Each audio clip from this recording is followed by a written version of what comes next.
En esta sesión hablaremos de fertilización edáfica, periodos de fertilización y fertilización foliar. La uchuva.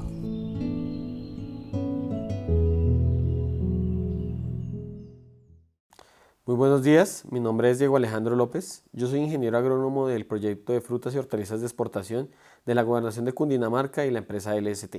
El día de hoy vengo a hablarles acerca de la fertilización de uchuva. El manejo de suelos en el cultivo de uchuva es importante, ya que aparte de que el suelo es un sistema de diversas relaciones, pues es el soporte y pues el suministro de nutrientes de nuestro cultivo. Para que nuestro cultivo sea rentable, tiene que ser productivo y esta productividad está influenciada por las condiciones de suelo. Para tener en cuenta la fertilización es necesario hablar de fertilidad de suelos. La fertilidad es un factor muy importante, ya que esta es la condición para que un cultivo sea productivo y rentable.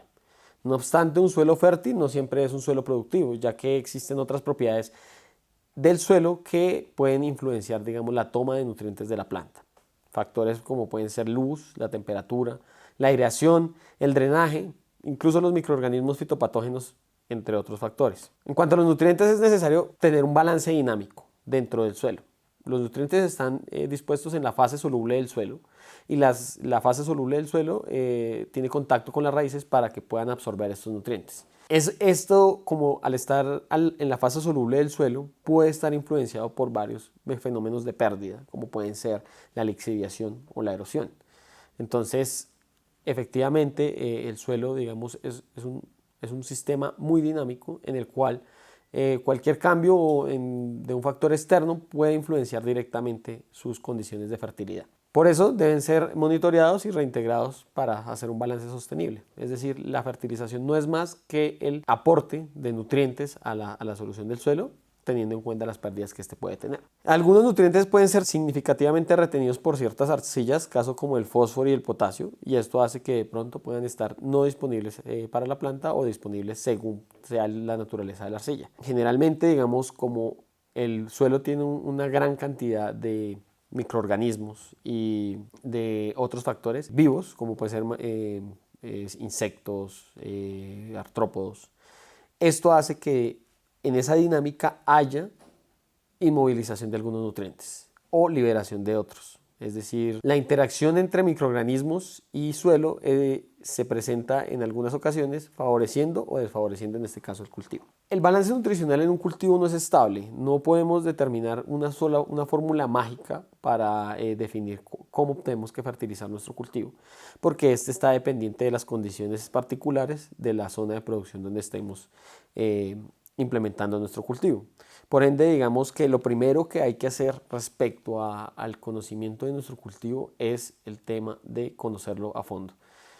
Conocerlo a fondo es en sus propiedades, tanto físicas como químicas, y de esta manera establecer un manejo de suelos, no solo manejo de fertilización, sino un manejo de suelos integral, con base en las características determinadas inicialmente. Ya haciendo una introducción hacia el tema de fertilización, hay 16 nutrientes esenciales para las plantas. Hay 3 elementos que, digamos, no se consideran minerales, como lo son el carbono, oxígeno e hidrógeno, pero pues estos no están, digamos, determinados por el suelo. Son obtenidos del agua y de la atmósfera, entonces por este lado, digamos que no necesitaríamos incluirlos dentro del análisis del plan de fertilización a partir del suelo. Existen dentro de esos 16, descartando esos 3, hay 3 elementos divididos en 3 grupos. Los primarios o macronutrientes, que son el nitrógeno, fósforo y potasio, que son los más conocidos y digamos que muchas veces son en los que se basa la fertilización. Los macronutrientes secundarios, que son el azufre, calcio y magnesio, que igualmente son importantes, sus cantidades son algo menores y generalmente los suelos disponen de los contenidos necesarios para el desarrollo del cultivo. Y los micronutrientes, que en este caso serían hierro, manganeso, cobre, zinc, boro y molibdeno, y en muy poca medida el cloro, que es, digamos, incipiente dentro de estos. Estos son los micronutrientes, su necesidad dentro del metabolismo de la planta es muy baja, por ende muchas veces no los tenemos en cuenta. Sin embargo, como vamos a ver, pueden ser determinantes en la producción y en la calidad del cultivo. Bueno, primero que todo, para saber a ciencia cierta nuestro plan de fertilización, hay que conocer inicialmente el análisis de suelos o pues los resultados del análisis de suelos. ¿Cómo se toma un análisis de suelos en un cultivo en general? Primero que todo se tiene que establecer el área de implementación del cultivo. Es decir, hay que hacer un levantamiento de área, una medición que nos permita saber qué tanto metros cuadrados, hectáreas o fanegadas va a ser nuestro cultivo. Seguido a esto vamos a hacer un diagnóstico del terreno, si es un terreno llano, si es un terreno plano, si es un terreno quebrado, si es un terreno con afloramientos rocosos, si es un terreno con zonas de inundación. Esto determina ¿qué? Determina la estratificación que podemos tener dentro del sistema. Con esto poder tener un muestreo de todas las condiciones diferentes que hay en el sistema. Posteriormente se hace, ya una vez hecha la zonificación dentro del lote para el cultivo, se define un número de muestra. Generalmente el número de muestra puede ser 10 a 20 puntos por hectárea y esto determina qué tantos huecos vamos a sacar pues, nuestra muestra. Teniendo en cuenta eso, digamos que se hace la extracción de las muestras con un palín, haciendo a manera de bisel un hueco de 15 centímetros aproximadamente de profundidad y este se va hacia un balde. Ese balde debe tener, debe estar limpio, de no tener ninguna sustancia contaminante, ningún tema.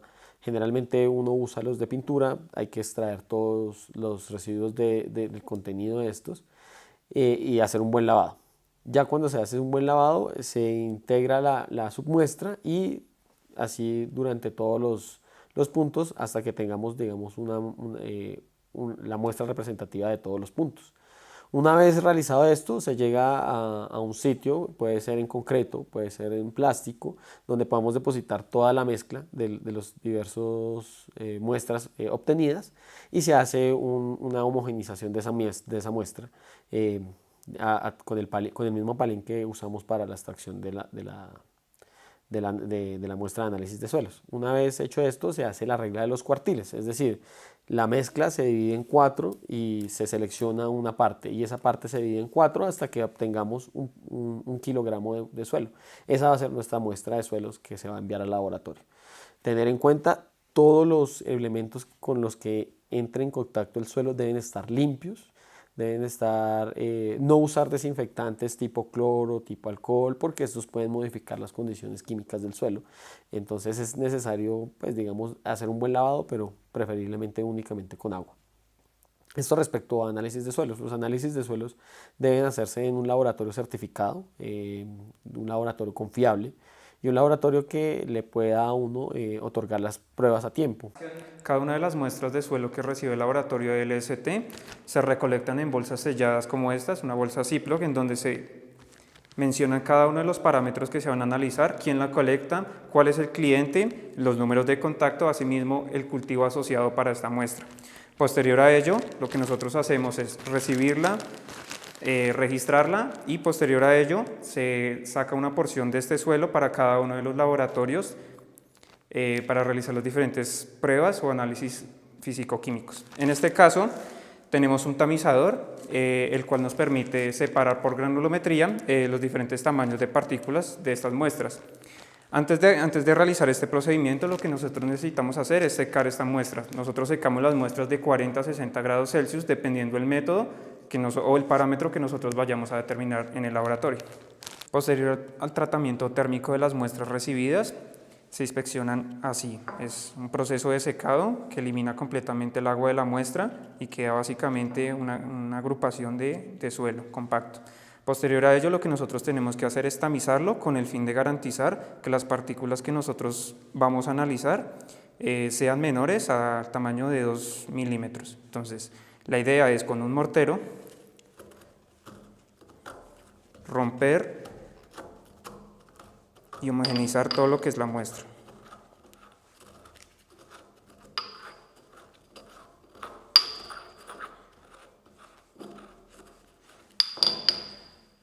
Vamos a seguir haciendo el procedimiento hasta que toda la muestra se vea homogénea y posterior a ello la pasamos a un tamizador.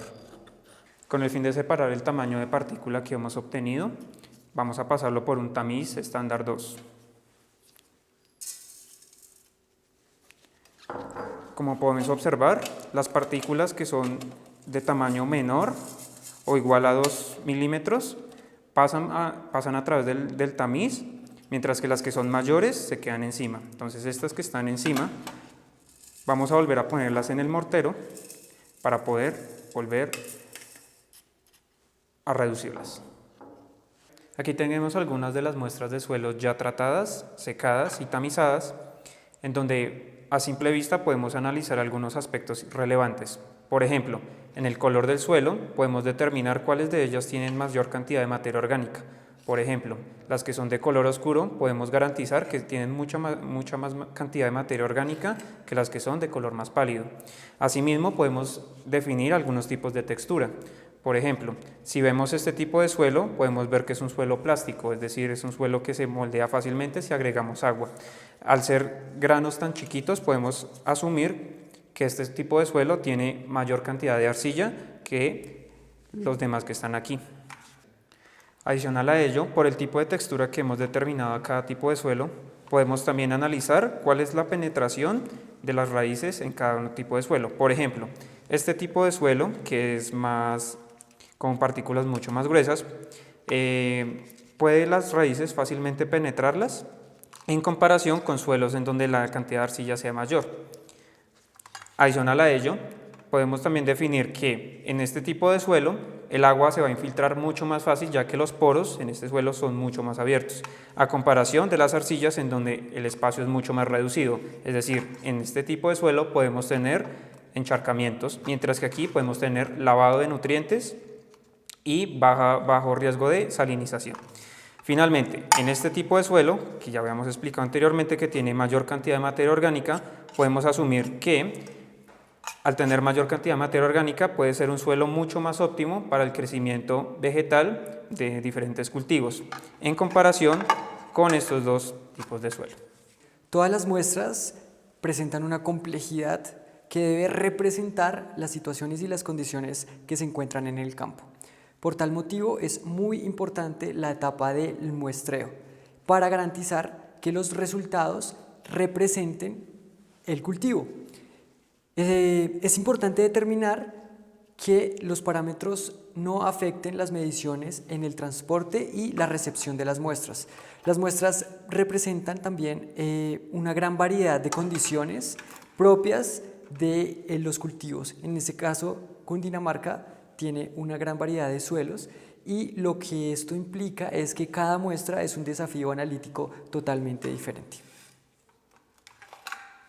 A través del análisis de suelos también se va a definir no solo la fertilización, sino también el manejo de enmiendas anterior a la siembra. Es decir que, digamos, entre más rápido tengamos un análisis de suelos, más rápido podemos encalar y pues digamos que de esta manera podemos hacer más efectivo el tema de siembra. Para el cultivo de la uchuva existen unos niveles críticos según los análisis de suelo. Podemos observar, digamos que pues obviamente hay particularidades, pero hay ciertos niveles que nos permiten identificar cuando un nutriente está bajo, medio, alto o pues está en su estado óptimo. Para la uchuva, como podemos ver en la figura presentada, pues hay niveles de pH que oscilan, digamos como un punto deficiente del pH podría ser un nivel de 4.6, mientras que un nivel óptimo podría ser entre 5.8 y 7.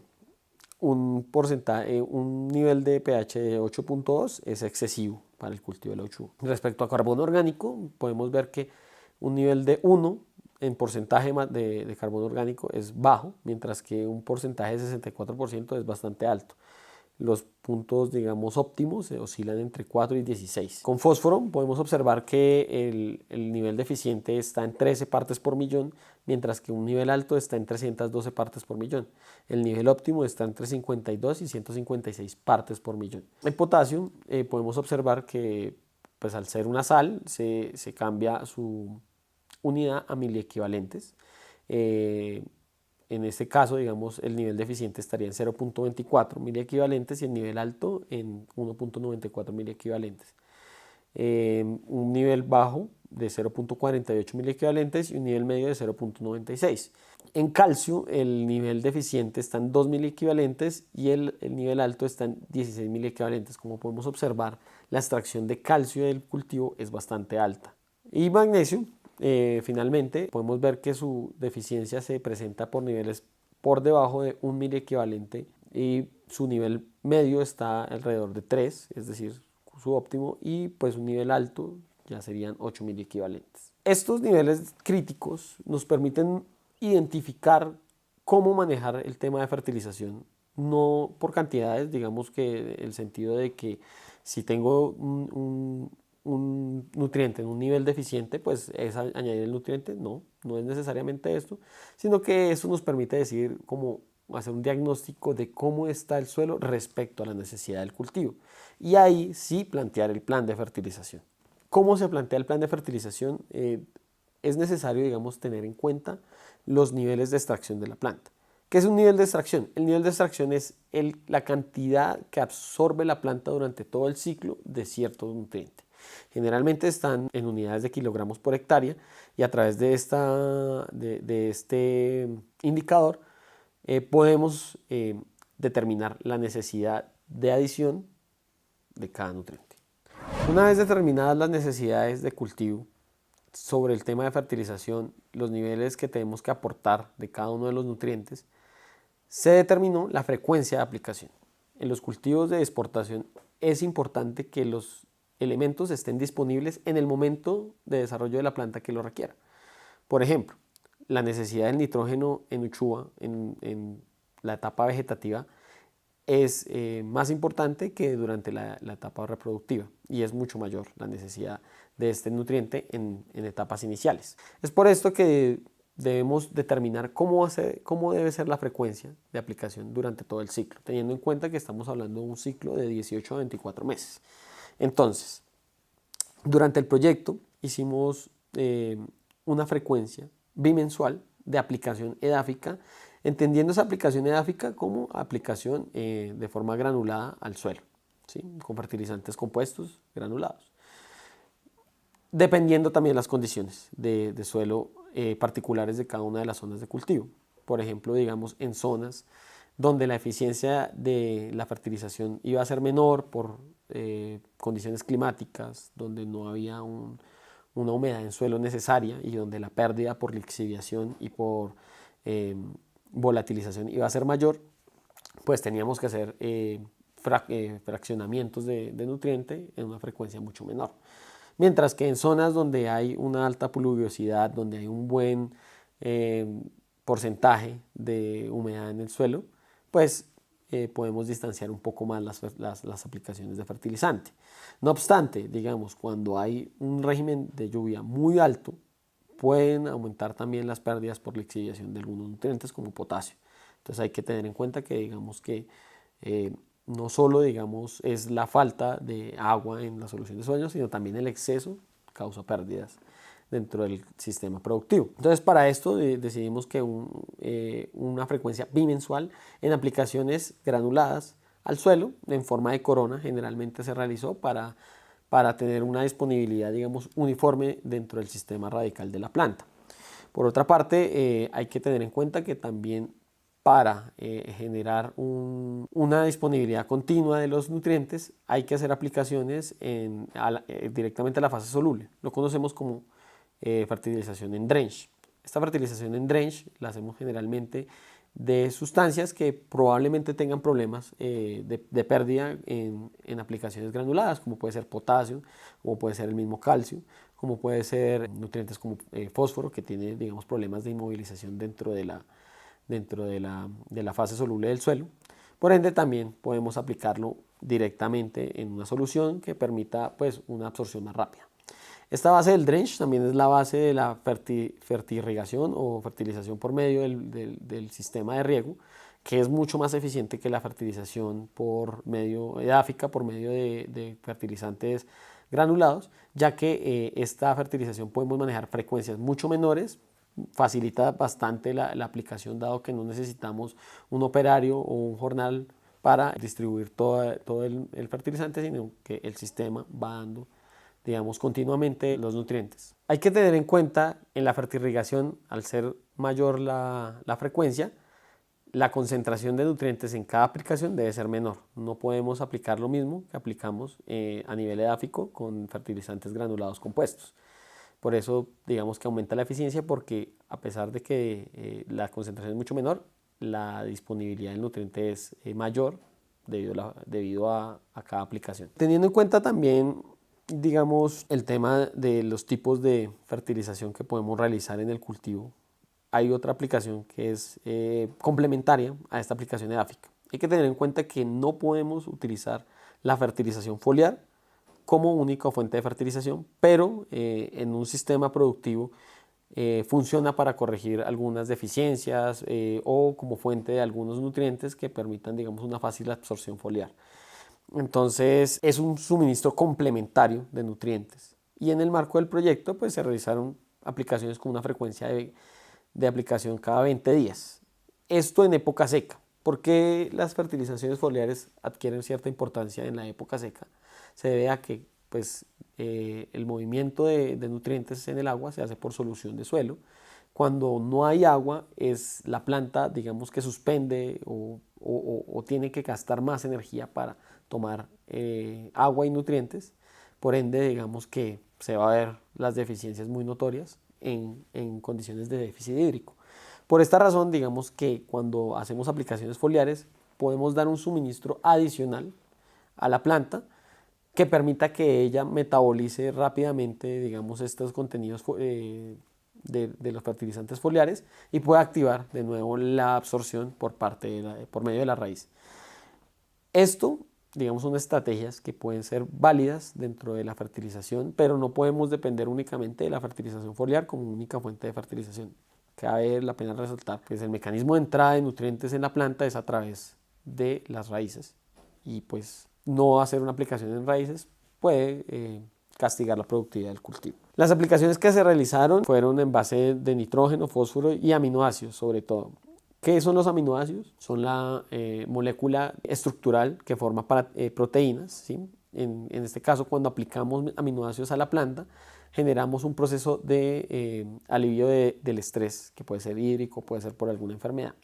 Los aminoácidos lo que hacen es hacer más eficiente la síntesis de proteínas por parte de la planta, ya que aplicamos directamente aminoácidos, y esto reduce el gasto energético para otros metabolismos. Durante épocas de floración y producción se realizaron aplicaciones con fertilizantes con contenido de potasio, calcio, micronutrientes y aminoácidos. En el caso del calcio y el boro es curioso, ya que, digamos, las aplicaciones que están en épocas secas son de bastante absorción, ya que cuando uno aplica a suelo, el calcio se mueve a través de vías transpiratorias, es decir, se regula a través de la apertura y el cierre de los estomas.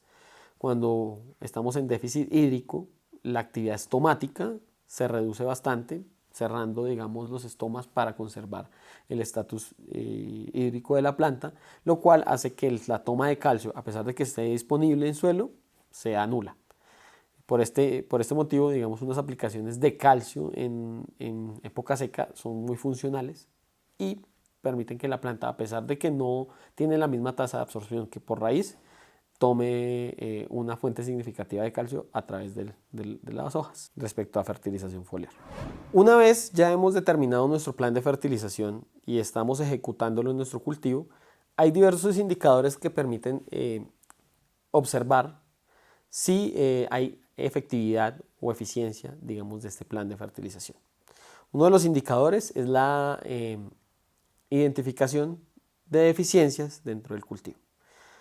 Una deficiencia es simplemente la expresión fisiológica de la planta a la ausencia de un cierto elemento. Hay que tener en cuenta que las plantas condicionan su productividad respecto al elemento que esté faltante. Si tenemos deficiencias altas de nitrógeno, fósforo, potasio, calcio, magnesio, esas deficiencias van a ser las que a nosotros nos limiten la producción, indicando si hay una buena productividad o una baja productividad. Para tener en cuenta esto es necesario identificar en primera medida cómo son estas deficiencias y por qué se dan estas deficiencias. Primero que todo, hablemos de nitrógeno. El nitrógeno básicamente es la molécula central de la clorofila, en la síntesis de clorofila. junto con el magnesio. Por ende, digamos que todo el sistema fotosintético está regulado por la presencia del nitrógeno, además de ser el elemento estructural de muchos aminoácidos y clave en alguna síntesis de enzimas, vitaminas y otros componentes celulares. Como está involucrado en la síntesis de muchas moléculas estructurales y de la molécula central de la fotosíntesis, que es la clorofila, la deficiencia se va a ver como una clorosis o un amarillamiento generalizado del cultivo. Cuando tengamos amarillamientos generalizados, probablemente sea a causa de la ausencia de este elemento. No obstante, hay que tener en cuenta que las deficiencias de nitrógeno pueden confundirse con la sintomatología asociada a marchitez vascular. ¿Cómo las diferencia uno fácilmente? Es la disposición del síntoma en el cultivo. Si tenemos plantas aleatorizadas o en focos pequeños en el cultivo, estamos hablando de una enfermedad. Si tenemos una deficiencia o una sintomatología generalizada en todas las plantas, estamos hablando precisamente de una deficiencia. Y en este caso, el amarillamiento total de la planta pues, va a ser asociado a las deficiencias de nitrógeno. Hay que tener en cuenta también el crecimiento. La tasa de crecimiento en plantas deficientes de nitrógeno es muy baja, es decir, que el crecimiento está condicionado y eventualmente, digamos, plantas que desde el inicio tienen una deficiencia fuerte de nitrógeno van a ser plantas que, aparte de ser amarillas o con clorosis, van a tener una longitud bastante baja respecto a las plantas que tengan un suministro óptimo del nutriente. Por otra parte, en Cundinamarca, en la zona de Cundinamarca, hemos tenido problemas de absorción de fósforo. ¿Qué pasa con el fósforo? El fósforo en el suelo tiene unas dinámicas y reacciones que hacen que el fósforo que esté en el suelo no esté disponible y probablemente el suelo que apliquemos se pueda inmovilizar. Es por esto que, digamos, hay ocasiones que uno aplica los niveles óptimos de fósforo y igual va a mostrar una deficiencia. La deficiencia de fósforo es la acumulación de una proteína que es las antocianinas. Las antocianinas se acumulan en las zonas de crecimiento de la planta. Cuando tenemos deficiencias de fósforo, podemos observar que hay una acumulación en las hojas de color morado o de color que tiende a morado o rojizo, ¿sí? Que es la acumulación de esta molécula de antocianinas y podemos observarlo mejor en la figura. Y esta acumulación, digamos que hace una fotoprotección de la planta cuando hay deficiencias de fósforo. ¿Qué se puede hacer al respecto en temas de deficiencias de fósforo? Pues las aplicaciones en fase soluble, o sea, aplicaciones en drench y aplicaciones foliares complementarias pueden ser la solución. Otra solución muy importante y que fue clave en el proyecto fue el uso de solubilizadores de fósforos del género de bacterias pseudomonas que tienen una actividad del tema de solubilización muy alta, lo que hace que las formas o compuestos de fósforo que están inmóviles en el suelo estén disponibles en la fase soluble a través, digamos, del metabolismo de esta bacteria. Otro indicador importante, sobre todo acá en Cundinamarca, es el calcio. Como les dije hace un momento, el calcio tiene problemas de absorción porque está condicionado por la transpiración de la planta, la evapotranspiración de la planta. Entonces puede ser indicador de deficiencia muy fácilmente. La deficiencia de calcio es una muerte prematura de la planta, se genera una pérdida de hojas, un amarillamiento parcial de las hojas, no un amarillamiento general como en el nitrógeno, sino un amarillamiento de hojas viejas, pero hay un aborto de estas hojas muy temprano, digamos que acorta el nivel de vida del cultivo o de ciclo de cultivo y esto hace que pues también haya problemas, digamos, de productividad. Los niveles bajos de calcio también causan un problema muy importante en la planta, que es el rajado de fruto. Es una de las principales causas de rechazo en los mercados de exportación y la manera, digamos, importante de minimizar el efecto de este fenómeno es a través de las aplicaciones de calcio.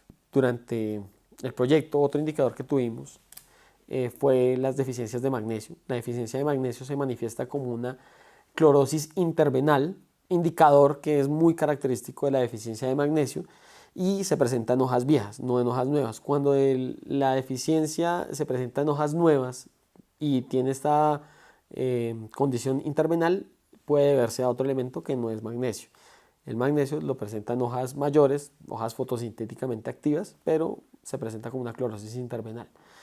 El magnesio como molécula, como elemento, es estructural en la síntesis de la clorofila también, por eso digamos que cuando existen clorosis también está involucrado el magnesio. De esta manera, digamos que estos indicadores permiten hacer ajustes al plan de fertilización. No siempre un plan de fertilización es efectivo porque se hizo a partir de un análisis de suelos o porque se hizo a partir de las condiciones específicas de ciertas zonas de cultivo, sino que hay que también tener en cuenta, digamos, la reacción de la planta a este plan de fertilización por medio de los indicadores que les acabé de comentar, que son las deficiencias de los nutrientes.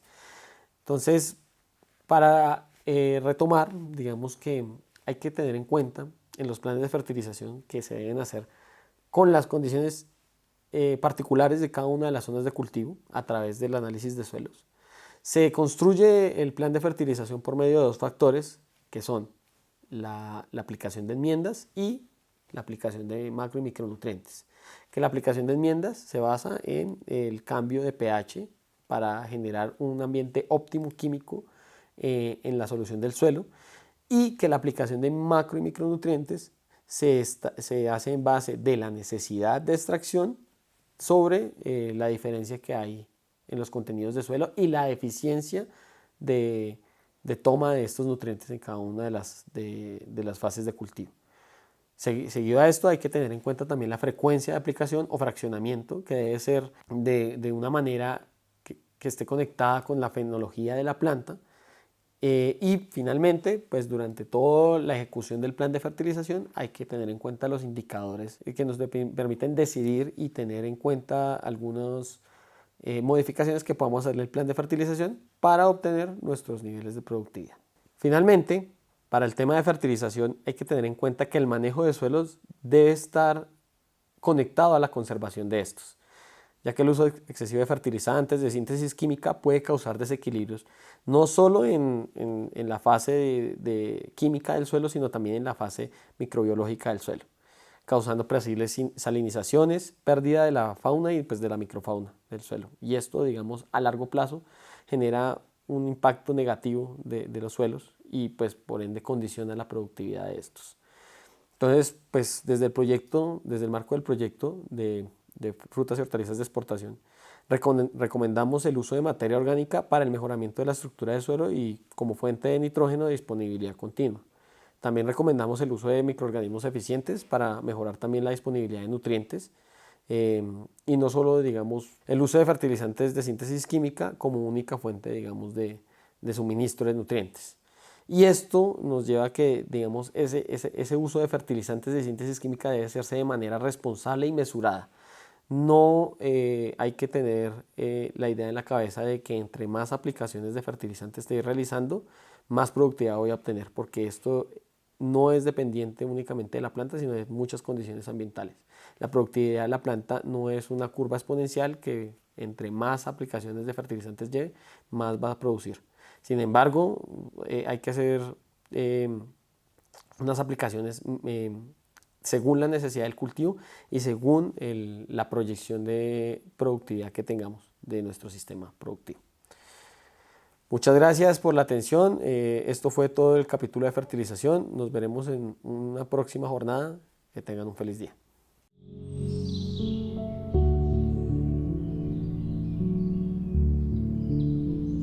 Agradecemos la atención brindada.